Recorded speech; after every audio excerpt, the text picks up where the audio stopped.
ಇವತ್ತು ವಿಚಾರಣೆಯನ್ನು ನಡೆಸಿ ಮುಂದಿನ ನಿರ್ಧಾರವನ್ನ ಪೊಲೀಸರು ತೆಗೆದುಕೊಳ್ತಾರೆ. ಕೋರ್ಟ್ ಮೊರೆ ಹೋಗಿ ವಶಕ್ಕೆ ಪಡೆಯುವಂತಹ ಸಾಧ್ಯತೆ ಜಾಸ್ತಿ ಇದೆ.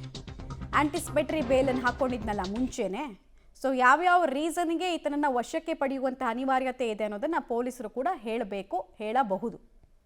ಡೀಟೇಲ್ಸ್ ಕೊಡ್ತಾರೆ ಸುಖಪಾಲ್.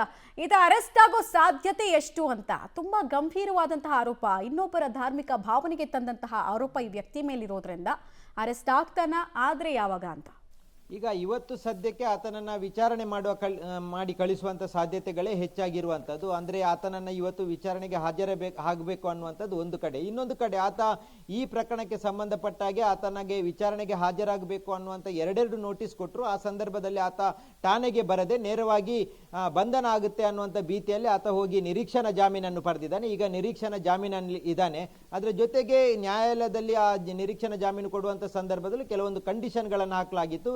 ಪೊಲೀಸರು ಯಾವಾಗ ಕರೀತಾರೆ ಆ ಸಂದರ್ಭದಲ್ಲಿ ನೀನು ನೇರವಾಗಿ ಪೊಲೀಸ್ ಠಾಣೆಗೆ ಆಗಮಿಸಬೇಕು, ಜೊತೆಗೆ ಈ ಊರನ್ನ ಬಿಟ್ಟು ಯಾವುದೇ ರೀತಿಯಾಗಿ ತೆರಳುವಂತ ಇಲ್ಲ, ಜೊತೆಗೆ ಈ ರೀತಿಯಾದಂಥ ದೃಶ್ಯಗಳನ್ನು ಸಾಮಾಜಿಕ ಜಾಲತಾಣದಲ್ಲಿ ಹಾಕುವಂತ ಮುಂದೆ ಇದೇ ರೀತಿ ಮಾಡಬಾರ್ದು, ಈ ರೀತಿಯಾದಂಥ ಕೆಲವೊಂದು ಕಂಡೀಷನ್ಗಳನ್ನು ಹಾಕಲಾಗಿತ್ತು. ಹಾಗಾಗಿ ಆ ವಿಚಾರಕ್ಕೆ ಸಂಬಂಧಪಟ್ಟಾಗೆ ಇವತ್ತು ವಿಚಾರಣೆ ಮಾಡಿ ಆತನನ್ನು ಕಳಿಸುವಂಥ ಸಾಧ್ಯತೆಗಳು ಇರುವಂಥದ್ದು. ಒಂದು ವೇಳೆ ಹೆಚ್ಚಿನ ವಿಚಾರಣೆಗೆ ಬೇಕಾಗಿ ಆತನನ್ನು ವಶಕ್ಕೆ ಪಡೆಯುವಂಥ ಪ್ರಯತ್ನ ಮಾಡಿದ್ರು, ಅದಕ್ಕೆ ಬೇಕಾದಂಥ ತಯಾರಿಗಳನ್ನು ಮಾಡಿಕೊಂಡು ವಕೀಲರನ್ನು ಕರ್ಕೊಂಡು ಆತ ಬಂದಿರುವಂಥದ್ದು. ಒಂದು ವೇಳೆ ಅದಕ್ಕೆ ಅರೆಸ್ಟ್ ಪ್ರೊಸೀಜರ್ ತೋರಿಸಿದ್ರೆ ಸ್ಟೇಷನಲ್ಲೇ ಬೇಲ್ ಪಡೆಯುವಂಥ ಸಾಧ್ಯತೆ ಇರುವಂಥ ಕಾರಣಕ್ಕಾಗಿ ಆತ ಅದಕ್ಕೂ ತಯಾರಿ ಮಾಡಿಕೊಂಡು ಬಂದಿರುವಂಥದ್ದು. ನಮಗಿರುವ ಮಾಹಿತಿಯ ಪ್ರಕಾರ ಆತ ಇವತ್ತು ಆತನನ್ನು ವಿಚಾರಣೆ ನಡೆಸಿ ಮತ್ತೊಂದು ಡೇಟನ್ನು ಕೊಟ್ಟು ಮತ್ತೆ ವಿಚಾರಣೆಗೆ ಹಾಜರಾಗುವಂತೆ ಕರೆಯುವಂಥ ಸಾಧ್ಯತೆಗಳೇ ಹೆಚ್ಚಾಗಿರುವಂಥದ್ದು. ಮಮತಾ.